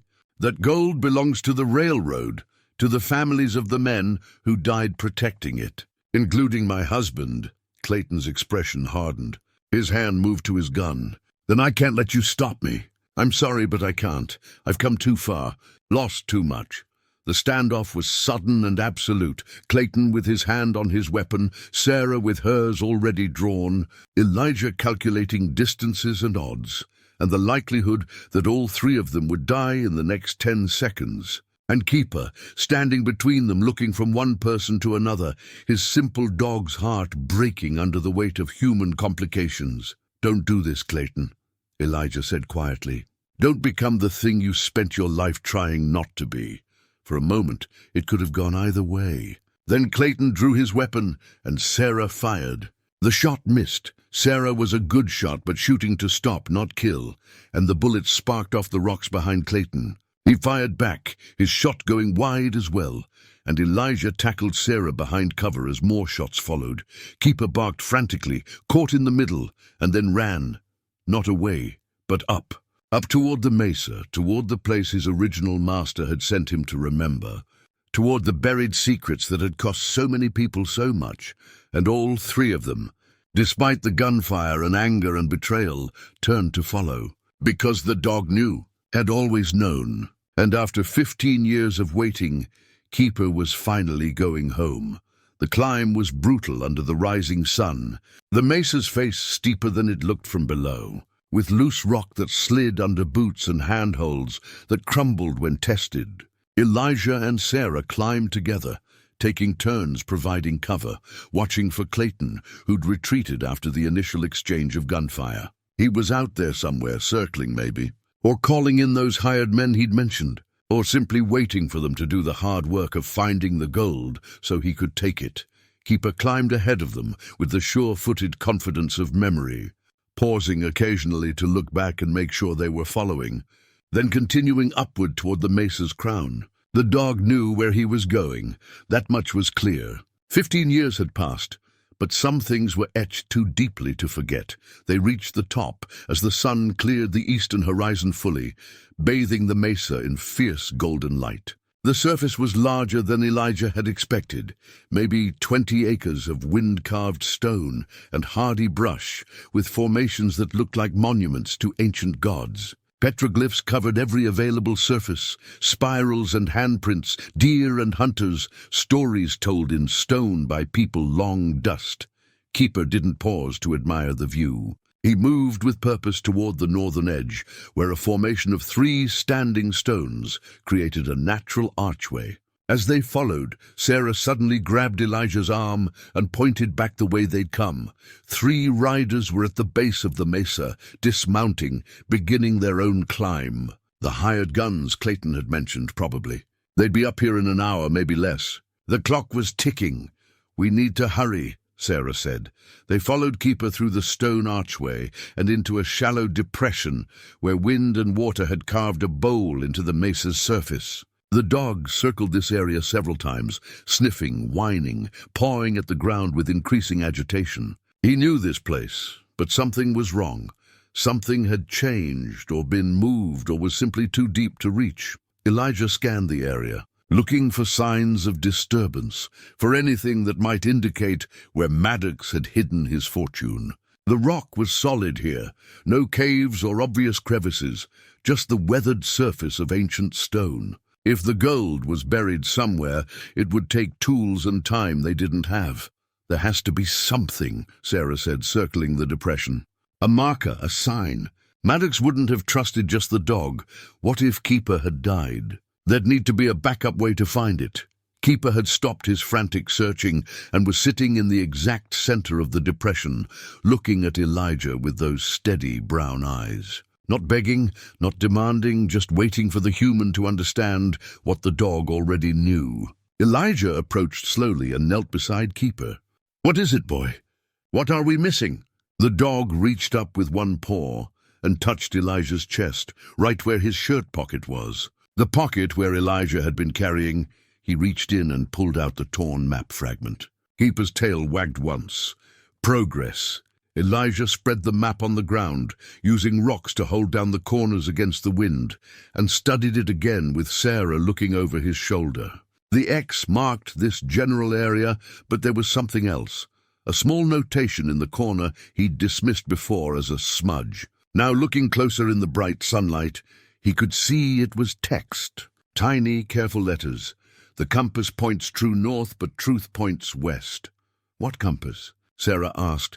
Keeper barked once, sharp and insistent, and pawed at the ground where a small rock outcropping jutted from the surface. Elijah moved to it and saw what he'd missed before. A cairn of sorts. Stones stacked deliberately in a pattern that looked natural but wasn't. He began removing rocks carefully, and Sarah joined him, both working quickly as the sound of the climbing men grew closer. Under the cairn, wrapped in oiled canvas and protected by the stones, was a silver compass, old well-made, with engravings on the case, the same scorpion symbol from Keeper's collar, and initials, R.M. Reese Maddox's compass, hidden here as the key to finding what he'd buried. Elijah opened it. The needle swung, settled, pointed north as compasses do. But etched into the inside of the lid were coordinates and a phrase. 20 paces west from true north when the sun shows false. "When the sun shows false," Sarah repeated. "What does that mean?" Elijah looked around the depression, trying to think like a man planning to hide a fortune. The sun shows false, a shadow, a reflection, something that changed depending on time of day. He looked at the 3 standing stones, creating the archway they'd entered through. The stones cast shadows across the depression, long in the early morning sun, pointing east, he said. The shadows point east now, but at sunset they'd point west. That's when the sun shows false, showing the opposite direction. So we measure from... Sarah moved to where the shadows converged in the center of the depression. Here, 20 paces west.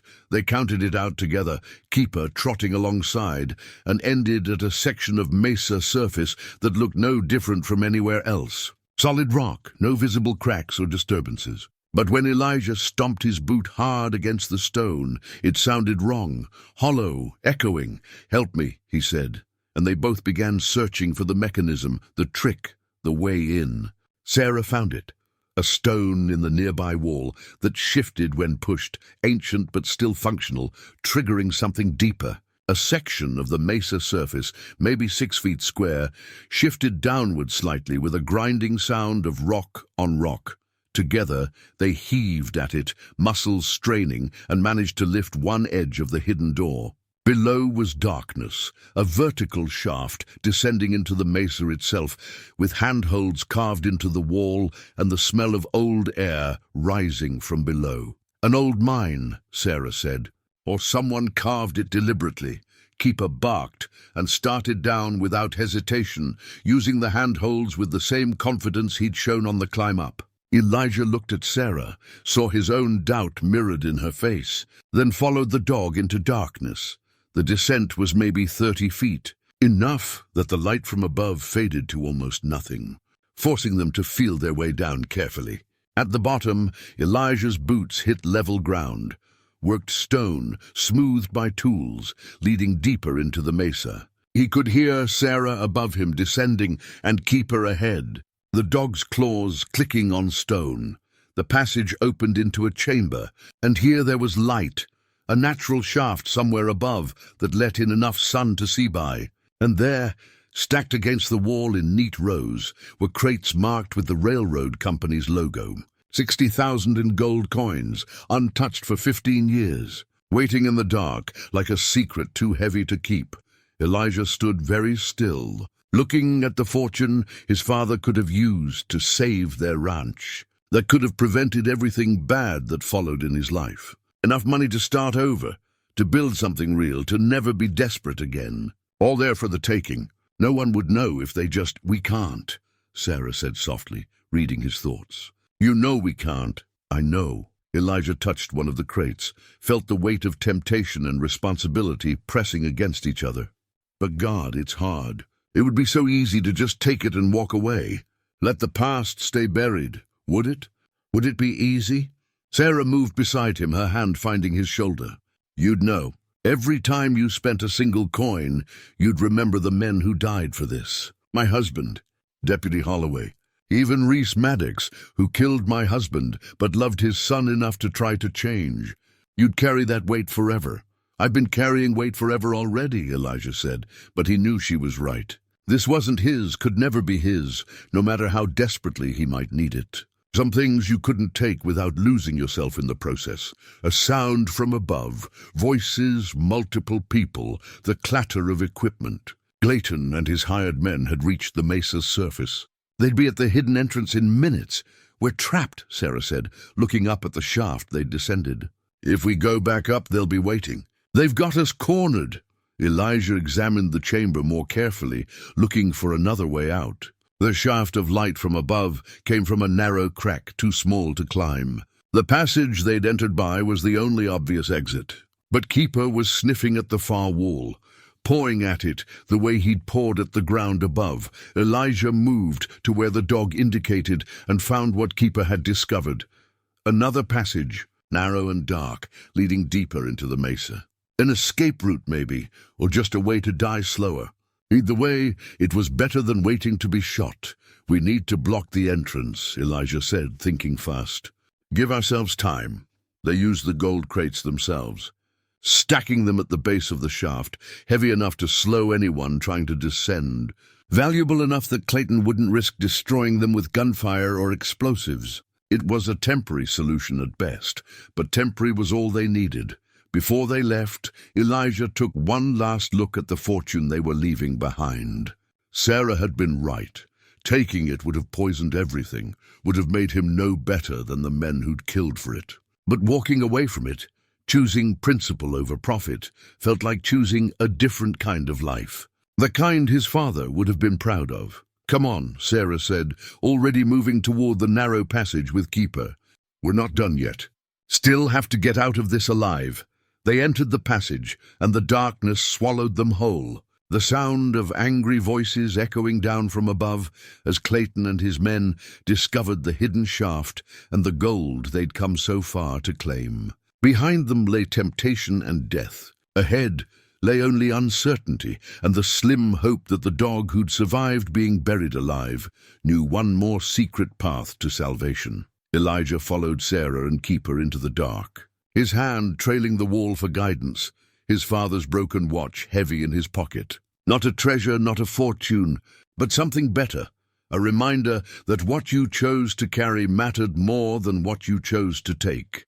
The passage twisted through the mesa's interior like a snake through sand, sometimes wide enough to walk upright, sometimes forcing them to crawl on hands and knees through spaces so tight Elijah could feel the stone pressing against his shoulders from both sides. Keeper led them forward with unwavering certainty, the dog's night vision and memory guiding them through absolute darkness where Elijah could only trust and follow. They'd been moving for what felt like hours, but was probably only 30 minutes when Keeper stopped suddenly, a low growl rumbling in his chest. Elijah froze, reaching back to touch Sarah's arm in warning.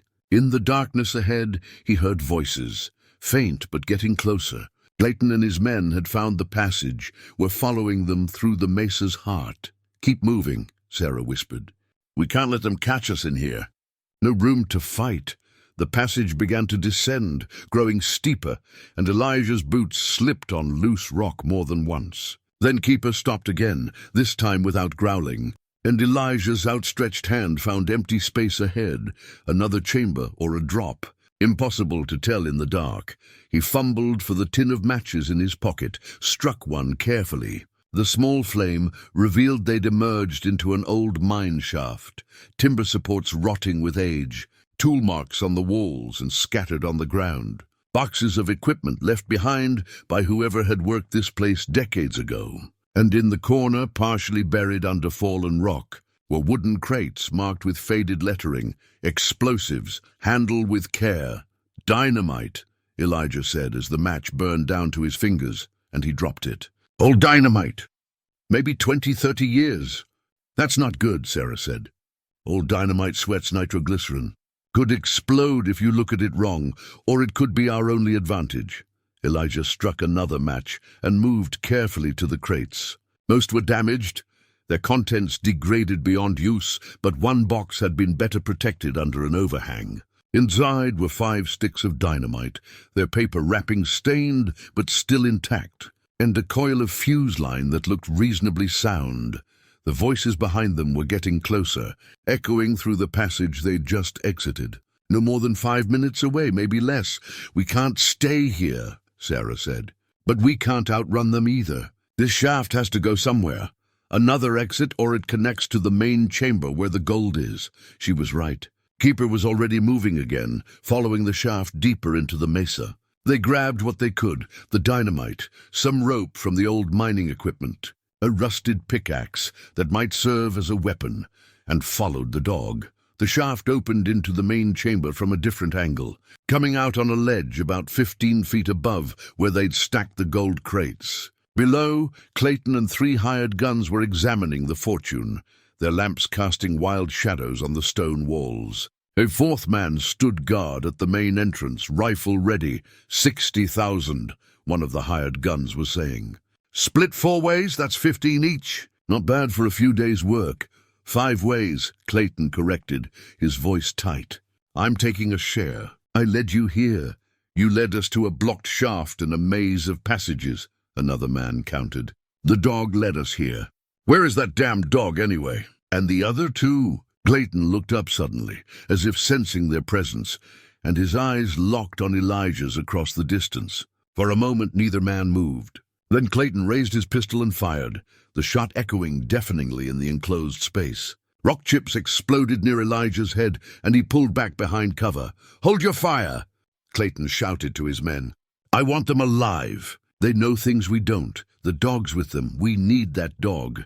We just want the gold, Sheriff," one of the hired guns called up. "Send down the dog and we'll let you walk away. Hell, we'll even give you a share. No need for anyone else to die today." Elijah looked at Sarah, then at Keeper, then at the dynamite in his hands. The fuse was old but looked functional. His father's pocket watch was still in his other pocket. The watch that had stopped at 3:47, the moment everything had fallen apart for his family. Maybe it could serve one last purpose. "What are you thinking?" Sarah whispered. "I'm thinking we need to even the odds," Elijah said. He looked down at the chamber, calculating distances and blast radius, and the likelihood of bringing down this entire section of mesa on all their heads. "And I'm thinking Clayton needs to hear something first." He called down, his voice carrying, "The gold doesn't belong to you, Clayton. It belongs to the railroad, to the families of the men who died, including Sarah's husband. You want to honor your father's memory? Do the right thing. Walk away." Clayton's laugh was bitter. "The right thing? The right thing got my father killed, got everyone killed. I've spent 15 years trying to do the right thing, wearing a badge, enforcing laws I don't believe in, and where has it gotten me? Drowning in debt, hunted by men who'll kill me if I don't pay. This gold is my only chance." "Then you're already dead," Elijah said quietly. "Just like your father. Because you're repeating his mistakes. Fire on them," Clayton ordered, and the hired guns opened up, bullets ricocheting off the ledge, forcing Elijah and Sarah to stay down. Keeper barked frantically, the sound sharp with warning. And Elijah realized the dog understood what was about to happen, understood that the violence had finally caught up to all of them. One of the hired guns started climbing toward their position, using the rough wall for handholds.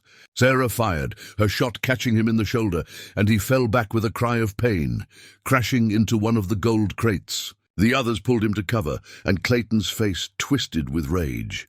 "Bring it down," Clayton shouted. "Collapse the entrance! Trap them in here!" The guard at the main entrance began setting charges, working fast, and Elijah knew they had seconds, not minutes. He looked at the dynamite in his hands, at his father's watch, at Sarah and Keeper. Sometimes the only choice was between bad options and worse ones. "Get ready to run," he said to Sarah, his hands already working, opening his father's watch, wedging it against the dynamite to serve as a timer when the internal mechanisms finally released. It wasn't precise, but it didn't need to be. "When I light this, we've got maybe 30 seconds. Follow Keeper, he'll get us out." "Elijah," Sarah started. But he was already moving, lighting the fuse with shaking hands. His father's watch ticking its last mechanical breaths before it would trigger the explosion that would either save them or kill them all. The fuse hissed and sparked, eating through the old cord faster than Elijah had expected. He set the dynamite on the ledge where it would fall into the chamber below, then grabbed Keeper's collar and ran, Sarah right behind him. The dog resisted for just a moment, as if understanding what Elijah had sacrificed. That silver watch, the last piece of his father. The broken timepiece that had marked the moment their family fell apart. Now it would mark something else. A choice, a stand, an ending. They plunged back into the mine shaft, Keeper leading them down a different branch, one Elijah hadn't noticed before. The passage was even narrower here, barely shoulder width, angling sharply upward. Behind them, shouts of alarm echoed as Clayton's men spotted the lit fuse. Saw what was coming. The explosion, when it came, was muffled by stone and distance, but still powerful enough to shake the mesa's foundations. Dust billowed through the passage, choking them. And somewhere in the darkness, they heard the grinding roar of rock collapsing, timbers snapping, the whole structure of the old mine giving way under the force of the blast.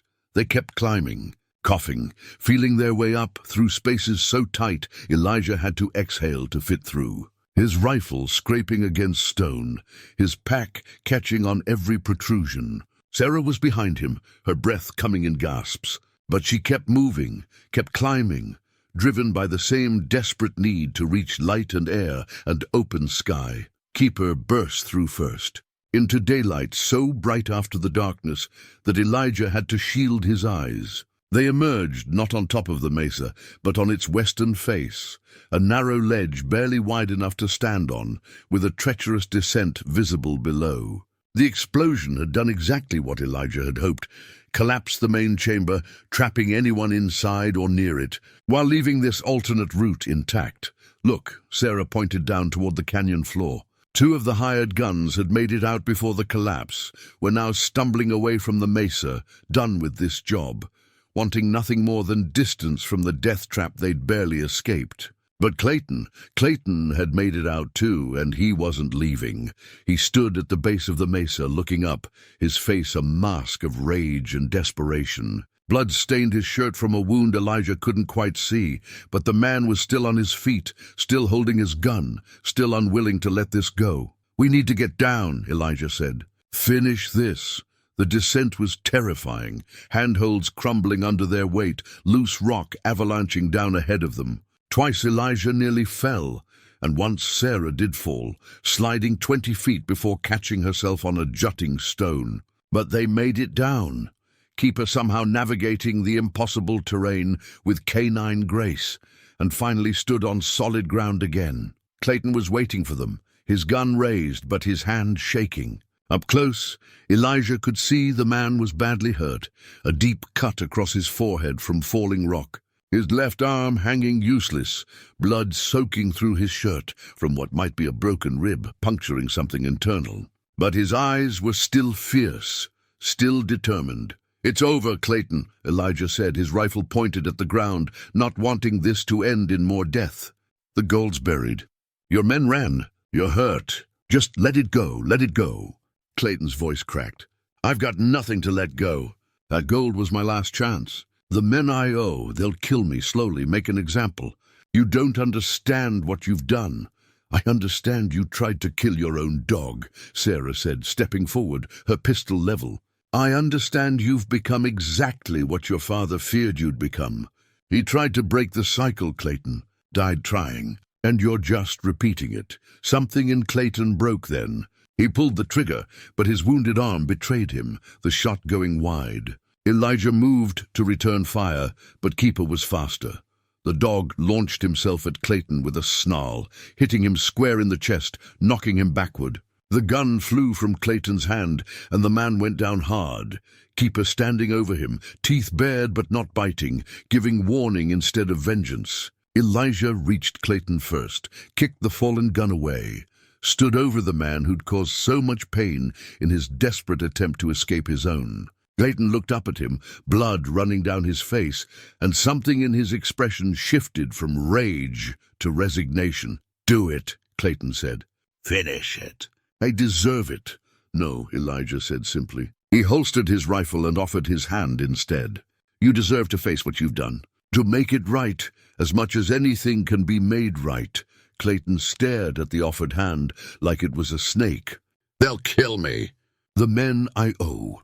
Then testify against them," Sarah said, moving to stand beside Elijah. She pulled out the deputy's badge they'd found, the one that had belonged to James Holloway. This man tried to do the right thing, even when it cost him everything. "You can honor that. Honor your father's last attempt to change. Or you can die out here in the dirt like every other outlaw who chose greed over redemption." For a long moment, Clayton didn't move. Then slowly, painfully, he reached up and took Elijah's hand, let himself be pulled to his feet. He swayed, nearly fell, and Elijah steadied him. "I'm sorry," Clayton said, his voice barely a whisper. "For the dog. For everything. I'm sorry." Keeper whined softly, his anger fading, and moved closer to press against Clayton's leg in the way dogs do when they forgive what humans cannot. Clayton looked down at the dog, at this creature he'd tried to kill, who'd saved his life anyway. And something broke loose inside him, years of pretending, of running, of trying to be something he wasn't. While drowning in his father's shadow, he wept. Not quiet tears, but the harsh sobs of a man who'd been holding on too long, who'd finally reached the end of his strength. Sarah looked away, giving him that privacy. And Elijah simply stood there, one hand still on Clayton's shoulder, understanding that sometimes the hardest thing wasn't dying for your mistakes, but living with them. When Clayton could finally speak again, his voice was raw.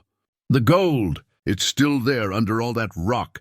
It'll keep," Elijah said. "We know where it is now. The right people can dig it out, return it to who it belongs to. Including your father's share, there should be something set aside for you. Legitimate money, earned by helping recover what was stolen." "I don't deserve—" "Doesn't matter what you deserve," Sarah interrupted. "Matters what you choose to do now.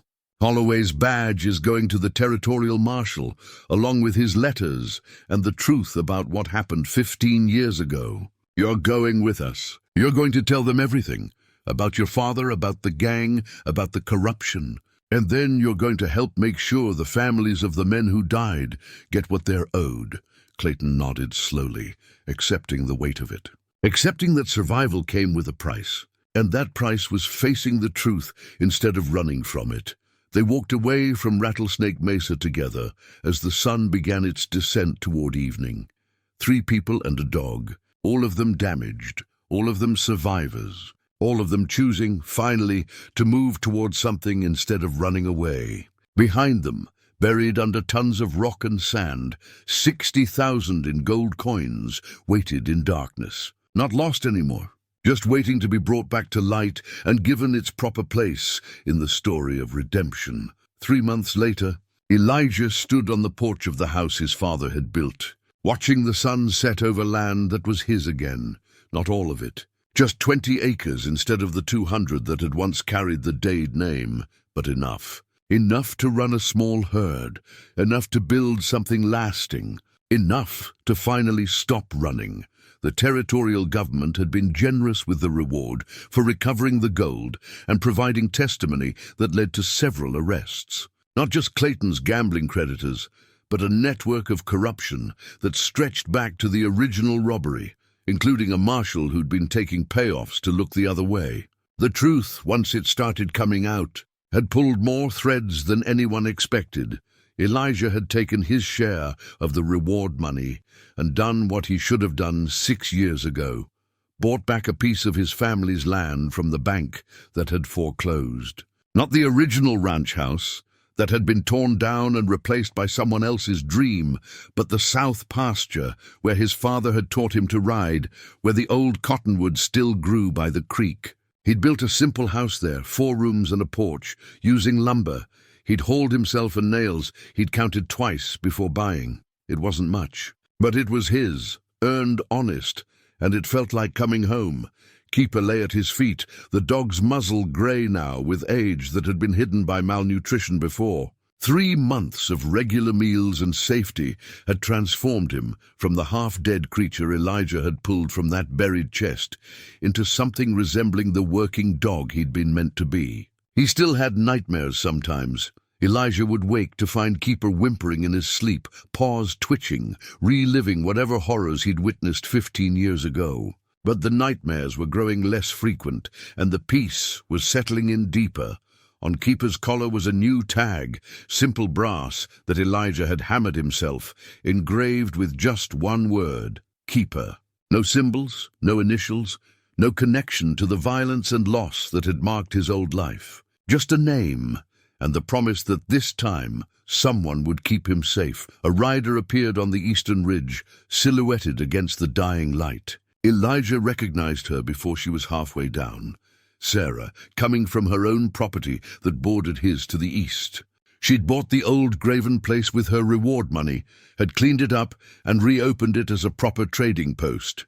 They saw each other most days now, sometimes for business, sometimes for dinner, sometimes just to sit on one porch or the other and watch the desert paint itself in sunset colors. She dismounted at the hitching post, and Keeper trotted over to greet her, tail wagging. Sarah scratched behind his ears the way he liked and climbed the steps to join Elijah. "Good day?" she asked. "Peaceful," Elijah said. "Mended fence, moved some cattle to fresh grazing. Nothing exciting. That's the best kind of day." She sat in the chair beside his, the one he'd built specifically for her, though neither of them had acknowledged it out loud yet. "Got a letter from the territorial office. The gold's been fully distributed. Families of the men who died in the robbery each got a share. The railroad workers who would have been paid with that payroll are finally getting what they were owed. And they're putting up a memorial in Copper Wells, listing everyone who lost something in that mess 15 years ago, including your husband, including my husband. Sarah's voice was quiet, but not sad anymore. Or not only sad. James Holloway, too. Deputy badge and all, recognizing that he tried to do right at the end. They want us there for the dedication next month. Yumi and Clayton. The names still carried weight, but different weight now. Clayton Reed had pleaded guilty to attempted murder and various other charges, but his cooperation in exposing the larger corruption had earned him consideration. He was serving time in territorial prison, but minimum sentence, and working with the authorities to root out the last remnants of the criminal network his father's gang had been part of. Elijah had received one letter from him, brief and formal, but beneath the stiff language there'd been something real.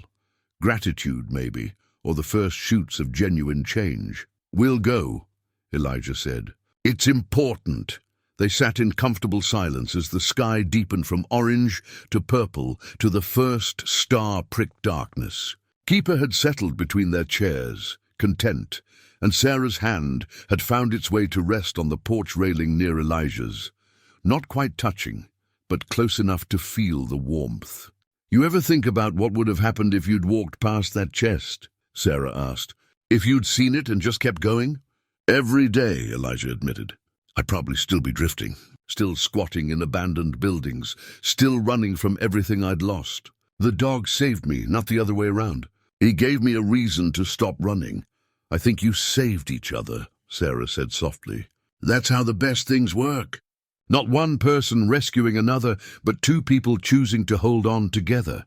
Elijah looked at her, at this woman who'd tracked him across the desert for her own reasons, who'd stood beside him when bullets flew, who'd chosen the hard right over the easy wrong. He thought about his mother's embroidered blanket with its running horses, about his father's broken watch that had given its last function to save their lives, about all the things he'd carried and all the things he'd let go. "Sarah," he said carefully, feeling his way through words that mattered. "I'm not good at this, at being still, at building instead of just surviving, at trusting that good things can last. Neither am I," she said, and now her hand did touch his, fingers intertwining. "But maybe that's something we can learn together." The desert night settled around them, cool after the day's heat, vast and ancient and indifferent to human struggles. But here, on this small porch, on this small piece of reclaimed land, something new was growing, not perfect, not without scars, but honest and earned and worth the fight to keep. Keeper sighed deeply, the sound of a dog at complete peace, and Elijah felt something in his own chest loosen and release.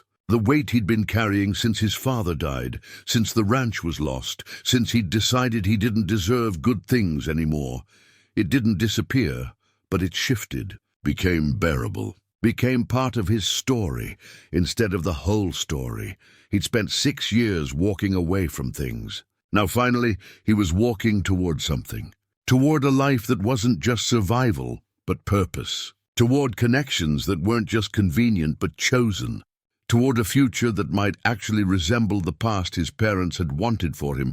Not the same, never the same, but built on the same values of integrity and hard work, and refusing to let the desert take more than it had already taken. The stars emerged in their full glory. The same stars his father had taught him to navigate by. The same stars that had watched over Rattlesnake Mesa and the buried gold and all the violence and loss that had seemed so important just months ago. From this distance, from this new place, Elijah could see that the gold had never been the point. The point was what you chose to do when faced with temptation. The point was who you chose to become when everything you'd been was stripped away. Sometimes the best thing you can do for a dying soul is refuse to let go. Sometimes one act of mercy changes everything. And sometimes, when you're brave enough to dig up what's been buried, not just in the sand but in your own heart, you find that what you've been looking for wasn't treasure at all. It was home. It was purpose. It was the simple, profound peace of a dog asleep at your feet, and a good woman's hand in yours, and the knowledge that tomorrow you'd wake up and do the same honest work again, building something that would last. Elijah Dade had been a broke cowboy with nothing but dust in his pockets and regret in his heart, wandering the Mojave Desert with no place to call home. Now he was something else entirely, a man with a dog, a piece of land, a purpose, and the hard-won understanding that sometimes you had to lose everything before you could find what really mattered. The sunset faded to darkness. The air cooled, and Keeper's breathing fell into the deep rhythm of dreams that were peaceful now. Finally peaceful, and Elijah sat on his porch, Sarah's hand in his, and watched the stars and felt, for the first time in longer than he could remember, that he was exactly where he was meant to be.